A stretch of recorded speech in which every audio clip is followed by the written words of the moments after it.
Welcome to my channel. आज हम लोग डिस्कस करने वाले राज्य के नीति निर्देशक तत्व यानी directive principle of state policy. इससे पहले वाले वीडियो में हम लोग डिस्कस किए थे भारतीय के कौन कौन से मौलिक अधिकार हैं और विदेशियों के कौन कौन से मौलिक अधिकार प्राप्त है। आज हम लोग एक महत्वपूर्ण चैप्टर जो पॉलिटी का एक महत्वपूर्ण चैप्टर है डीपीएसपी यानी राज्य के नीति निर्देशक तत्व, उसके बारे में हम लोग डिस्कस करेंगे। आइए देखते हैं राज्य के नीति निर्देशक तत्व में क्या क्या चीजें वर्णित हैं। इसे हम लोग राज्य के नीति निर्देशक तत्व को हम लोग संविधान के आर्टिकल 36 से 51 के तहत हम लोग पढ़ते हैं, जो कि संविधान के भाग 4 में ही आता है। 4 में इसका वर्णन किया गया है। आइए देखते हैं 36 से 51 में क्या क्या चीजें वर्णित है। आइए डिस्कस करते हैं।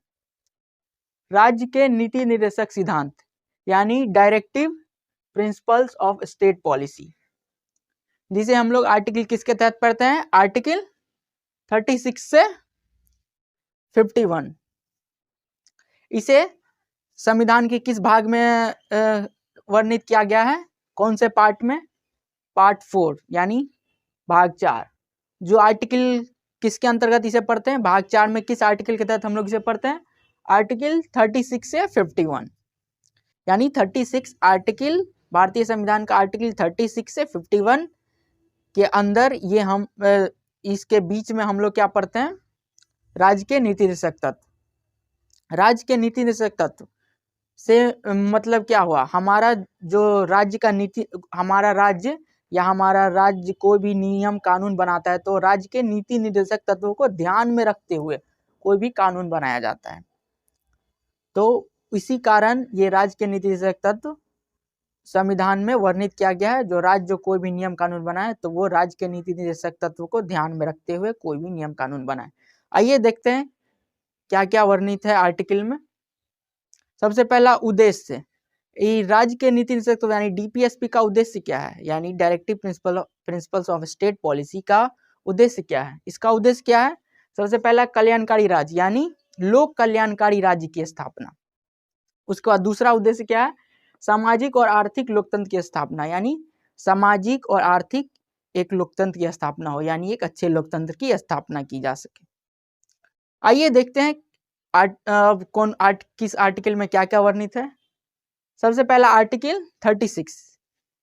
आर्टिकल 36 में क्या वर्णित है? राज्य की परिभाषा, जो कि इससे पहले वाले हम लोग वीडियो में डिस्कस कर चुके हैं मौलिक अधिकार वाले चैप्टर में, भाग 3 में और अनुच्छेद 12 यानी आर्टिकल 12 में भी हम लोग क्या डिस्कस किए थे? राज्य की परिभाषा।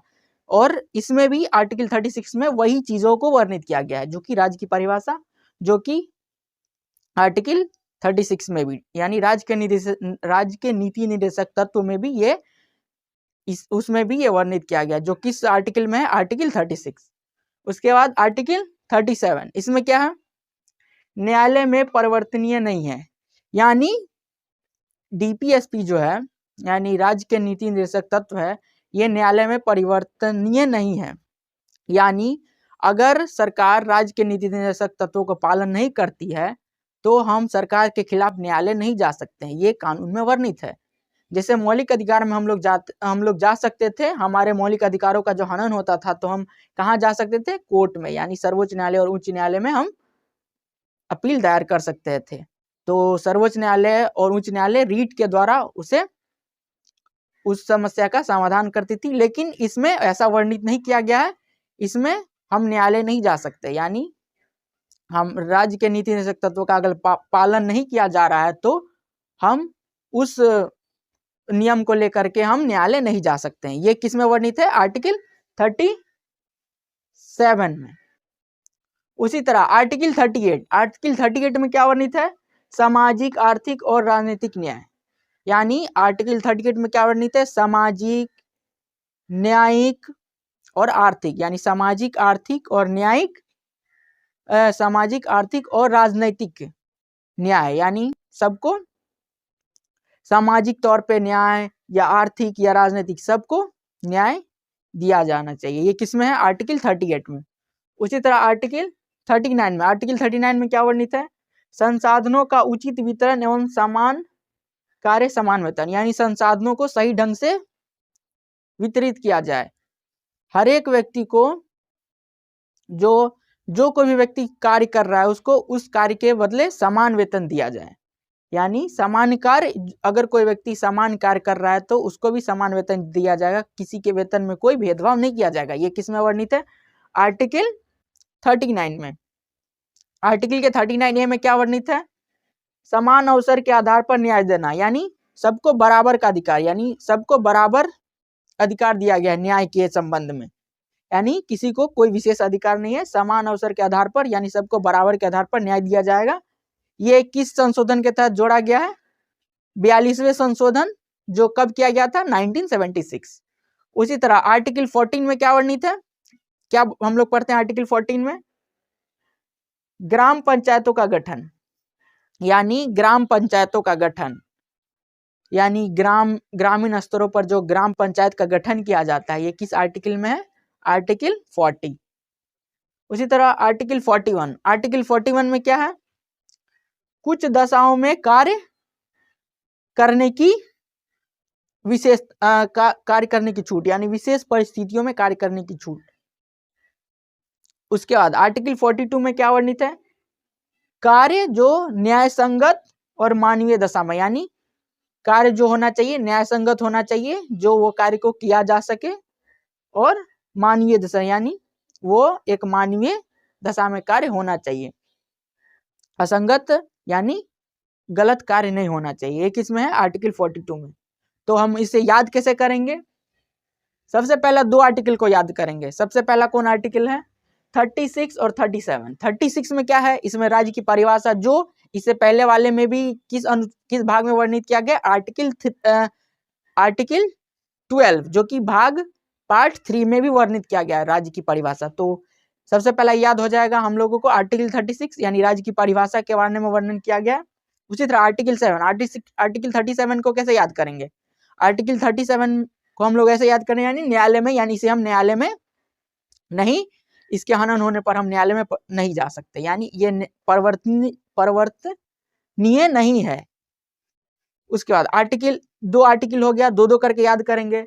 सबसे पहला आर्टिकल 36 राज्य की परिभाषा, उसके बाद आर्टिकल 37 यानी ये न्यायालय में इसका अगर पालन नहीं हो रहा है तो हम न्यायालय में नहीं जा सकते। ये किसमें है? 37 में। ये दो हो गया। उसके बाद नीचे वाला 38, 39 और 39 का ए, ये कैसे याद करेंगे? 38 को कैसे याद करेंगे? सामाजिक, आर्थिक और राजनीतिक न्याय, यानी इसे कैसे याद करेंगे हम लोग? सामाजिक, आर्थिक और राजनीतिक न्याय। उसी तरह 39 में क्या है? संसाधनों का उचित वितरण, यानी सबको उचित संसाधनों का, उचित संसाधन का वितरण हो, और समान कार्य, यानी समान कार्य के लिए समान वेतन दिया जाना। ये किसमें है? 39 में। और 39 का ए में क्या है? समान अवसर के आधार पर, यानी सबको समान अवसर पर न्याय दिया जाएगा। ये किसमें है? आर्टिकल 39 का है। यानी ये तीनों आर्टिकल याद हो गया। उसके बाद आर्टिकल 40 को अलग रखेंगे। आर्टिकल 14 में क्या है? ग्राम पंचायतों का गठन। उसी तरह आर्टिकल 41, 42 और 43 को साथ याद करेंगे। आर्टिकल 41 में क्या है? कुछ दशाओं में काम, यानी कुछ विशेष परिस्थितियों में काम करने की छूट, यानी विशेष परिस्थितियों में काम करने की छूट। अगर काम करना है तो कार्य कैसा होना चाहिए? न्याय संगत, यानी वो सही कार्य होना चाहिए, और मानवीय दशा, जो कार्य मानव कर सके वैसा कार्य होना चाहिए। तो आर्टिकल 42 में क्या है? कार्य न्याय संगत और मानवीय दशा होना चाहिए। उसी तरह आर्टिकल 43 में क्या वर्णित है? आर्टिकल 43 में क्या हम लोग पढ़ते हैं? निर्वाह, मजदूरी या कुटीर उद्योग। अगर कार्य करेंगे तो हमें मजदूरी चाहिए, तो मजदूरी कैसा होना चाहिए? जिससे हमारा पालन पोषण हो सके, यानी हमारा पेट चल सके, उससे कम नहीं होना चाहिए। तो ये किस में वर्णित है? आर्टिकल 43 में। अगर हमें निर्वाह मजदूरी नहीं दिया जाता है तो हमें कुटीर उद्योग की छूट दी, कुटीर उद्योग का सरकार प्रावधान करे। ये किस में वर्णित है? आर्टिकल 43 में। उसी तरह आर्टिकल 44, यानी ये तीनों आर्टिकल हम लोग याद कर लिए। उसके बाद आर्टिकल 44, आर्टिकल 44 में क्या वर्णित है? समान नागरिक संहिता, यानी समान नागरिक संहिता दिया गया है। किसमें? आर्टिकल 44 में। उसी तरह आर्टिकल 45 में क्या है? यानी 6 वर्ष से कम, यानी 6 वर्ष के बच्चों को आरंभिक देखभाल एवं शिक्षा की व्यवस्था, यानी 6 वर्ष से कम उम्र के बच्चों को आरंभिक देखभाल और शिक्षा की व्यवस्था किया गया। ये किसमें? आर्टिकल 45। ये भी किस संशोधन के तहत जोड़ा गया है? 86 अमेंडमेंट के तहत, जो कब हुआ था 2002 में। तो हम लोग कैसे याद करेंगे? और 6 से 14 वर्ष के बच्चों का भी जो शिक्षा का मुफ्त निःशुल्क शिक्षा का प्रावधान किया गया है, वो भी किस संशोधन के तहत? इसी संशोधन के तहत, जो 86वां संशोधन जो कब हुआ था 2002 में, इसी के तहत ये भी प्रावधान किया गया है, जो कि मौलिक अधिकार में है। अब 46 में क्या वर्णित है? अनुसूचित जाति जनजाति के शिक्षा, आर्थिक हित, सामाजिक न्याय, यानी अनुसूचित जाति और जनजाति जो SC और ST है, उनको शिक्षा, आर्थिक और सामाजिक न्याय का भी प्रावधान किसमें? आर्टिकल 46 में। उसी तरह आर्टिकल 47 में क्या है? आर्टिकल 47 में है मद निषेध या अन्य नशीले पदार्थ पर रोक, पोषाहार, स्वास्थ्य पर ध्यान देना, यानी सरकार जो है मद निषेध पदार्थ पर रोक लगाए और पोषाहार, जो पोषण युक्त आहार है, उस पर ध्यान दे सरकार, और स्वास्थ्य पर ध्यान दे, यानी लोगों के स्वास्थ्य पर ध्यान दे सरकार। ये किसमें वर्णित है? आर्टिकल 47 में। उसी तरह आर्टिकल 48 में क्या है? कृषि, पशुपालन, दुधारू पशु और गोवध, यानी गोवध पर निषेध। यानी 48 में क्या है? कृषि, पशुपालन, दुधारू पशु और गायों की हत्या पर निषेध है। ये किसमें? आर्टिकल 48 निषेध का प्रावधान किया गया है। और कृषि और पशुपालन को वैज्ञानिक तरीके से एक नई तकनीक के माध्यम से भी चलाने का प्रावधान ये किसमें है? आर्टिकल 48 में ये किया गया है। उसी तरह आर्टिकल 48 का ए में क्या वर्णित है? पर्यावरण संरक्षण, यानी हमारा जो पर्यावरण है उसका संरक्षण किया जाना चाहिए राज्य सरकार के द्वारा। ये किसमें है? आर्टिकल 48 का ए में। जो कौन से अमेंडमेंट के साथ जोड़ा गया है? 42 अमेंडमेंट। जो कब किया गया था 42 अमेंडमेंट? 1976। उसी तरह 49 में क्या वर्णित है? आर्टिकल 49 में क्या वर्णित है? राष्ट्रीय महत्व स्मारक स्थान का संरक्षण, यानी जितने भी राष्ट्रीय स्मारक है उनका संरक्षण, उनका महत्व और उनके स्थान का संरक्षण, यानी जितने भी राष्ट्रीय स्मारक है उनके स्थानों को संरक्षण, उनके मूर्तियों को संरक्षण का प्रावधान ये कौन से आर्टिकल में किया गया? आर्टिकल 49 में। ये कौन करेगी? राज्य सरकार करेगी। उसी तरह आर्टिकल 50 में क्या है? कार्यपालिका और न्यायपालिका को पृथक करने, यानी कार्यपालिका जो है हमारे यहाँ और न्यायपालिका दोनों को अलग अलग रखा गया, दोनों को एक में शामिल नहीं किया गया है। इस कारण शामिल नहीं किया गया, अगर दोनों एक साथ शामिल हो जाए तो हमारे देश के लिए खतरा हो सकता है, इसीलिए दोनों को अलग अलग रखा गया है। ये किसमें वर्णित है? आर्टिकल 50। उसी तरह आर्टिकल 51 में क्या है? आर्टिकल 51 में क्या है? अंतरराष्ट्रीय शांति सुरक्षा का प्रयास, यानी अंतरराष्ट्रीय स्तर पर शांति और सुरक्षा का प्रयास, ये किसमें किया गया? आर्टिकल 51, यानी अंतरराष्ट्रीय स्तर पर शांति और सुरक्षा का प्रावधान राज्य की सरकार के द्वारा किया जाएगा। ये किस आर्टिकल में है? आर्टिकल 51। तो आइए एक बार देख लेते, रिवीजन कर लेते, इसे याद कैसे रखेंगे। सबसे पहला आर्टिकल 43 में क्या है? निर्वाह मजदूरी, यानी नीचे जो हम लोग डिस्कस किए थे आर्टिकल 42 में न्याय संगत कार्य होना चाहिए, न्याय संगत कार्य और मानवीयता साथ। अगर कार्य न्याय संगत है तो उसका मजदूरी भी मिलना चाहिए, तो मजदूरी यानी निर्वाह मजदूरी किसमें हम लोग पढ़ेंगे? आर्टिकल 43। उसी तरह कुटीर उद्योग, अगर मजदूरी नहीं उपलब्ध हो रहा है तो हमें एक कुटीर उद्योग खोलने की, यानी कुटीर उद्योग की स्थापना राज्य सरकार के द्वारा की जाने का प्रावधान ये किसमें? आर्टिकल 43। अब आर्टिकल 44 यानी 44 समान है तो समान नागरिक संहिता। और आर्टिकल 45 में क्या है? 6 वर्ष से कम बच्चों को आरंभिक देखभाल, यानी उनका देखभाल और उनकी शिक्षा का प्रावधान, ये किसमें? आर्टिकल 45। जो कौन सा अमेंडमेंट? यानी 86 अमेंडमेंट, जो कब? 2002 में। उसी तरह आर्टिकल 46 में हम क्या पढ़ेंगे? अनुसूचित जाति जनजाति के शिक्षा, न्याय और आर्थिक सामाजिक न्याय के बारे में संरक्षण का प्रावधान, ये किसमें? आर्टिकल 46। उसी तरह आर्टिकल 47 में हम लोग क्या पढ़ेंगे? मद निषेध या जितने भी नशीले पदार्थ है उस पर सरकार का रोक, और सरकार जो है पोषाहार यानी संतुलित आहार और जीवन व्यक्ति के स्वास्थ्य के संबंध में ध्यान देना, ये किसमें है? आर्टिकल 47 में। उसी तरह आर्टिकल 48 में हम लोग क्या पढ़ेंगे? कृषि, पशुपालन, दुधारू पशु के बारे में, यानी उनके वैज्ञानिक तरीके वैज्ञानिक तरीके से कैसे उनका और विशेष और अच्छे से उनका पालन किया जाए पशुओं का, और किसी कैसे वैज्ञानिक तरीकों से आगे बढ़ाया जाए, ये किसमें है? आर्टिकल 48 में। उसी तरह आर्टिकल 48 का ए में क्या वर्णित है? पर्यावरण संरक्षण, यानी हमारे पर्यावरण का संरक्षण का प्रावधान, ये किसमें? आर्टिकल 48 का ए में।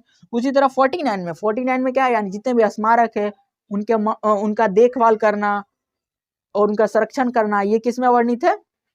आर्टिकल 49 में। उसी तरह आर्टिकल 50 में क्या वर्णित है? कार्यपालिका और न्यायपालिका को अलग रखा गया, दोनों को सम्मिलित नहीं किया गया, दोनों का अलग अलग प्रावधान है। तो ये किसमें है? आर्टिकल 50 में। उसी तरह आर्टिकल 51 में क्या है? इतना सारा कर लिए तो हमें शांति चाहिए, यानी अंतरराष्ट्रीय शांति की सुरक्षा, तो ये किसमें है? आर्टिकल 51 में। उसी तरह केटी शाह के द्वारा कहा गया है, कथन है उनका, जो नीति निर्देशक, यानी यह एक ऐसा चेक है जिसे बैंक की इच्छा पर छोड़ दिया गया है। यानी नीति निर्देशक तत्व एक ऐसा चेक के समान है जो बैंक की इच्छा के अनुसार पर छोड़ दिया गया। यानी बैंक किसे कहा गया है इसमें? राज्य सरकार को। यानी ये राज्य सरकार चाहे तो ये नियमों का पालन कर सकती है, ना अगर ना चाहे तो पालन नहीं कर सकती, हम उन्हें मजबूर नहीं कर सकते। हाँ, अगर ये नियमों का पालन नहीं करती हैं तो हम वोट के द्वारा, यानी 5 वर्ष में वोट के द्वारा हम उन्हें हटा सकते हैं। ये प्रावधान है हमारे पास, जनता के लोगों के पास। तो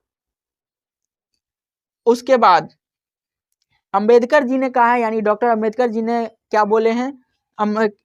डॉक्टर अंबेडकर जी ने अनोखी विशेषता वाला, यानी ये जो राज्य के नीति निर्देशक तत्व है एक अनोखी विशेषता वाला है संविधान का।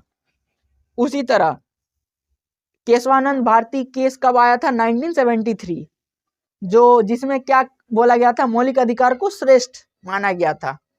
उसके बाद केशवानंद भारती केस के बाद जो 42वें संशोधन हुआ, उस समय कब हुआ 42वें संशोधन?